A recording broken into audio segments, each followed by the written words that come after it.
ሰው እጁ ላይ ያለውን ነገር ማጣጣል ልማዱ ነው። የቀረበነው ነገር ሁሉ እየቀለለብን ይመጣል እና ወርቅ ውድ የሆነው በቅርበት ስለማይገኝ ነው ይላሉ የኢኮኖሚ ባለሙያዎች።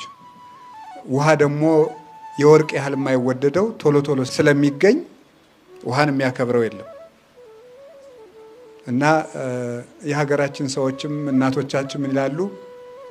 ጤና ክብር አይመስልም፣ ውሃ ሀብት አይመስልም ይላሉ።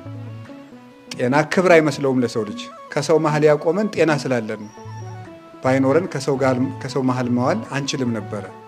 ሰው ግን ጤናው ክብር አይመስለውም። የሚያስከብር ጤና ነው።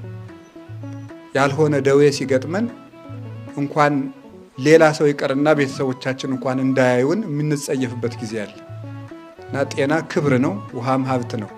ግን ሰው በጠባዩ አጠገቡ የሌለውን እየናፈቀ ያለውን እየናቀ የሚኖር ጓጊ ፈላጊ ፍጡር ነው ሰው።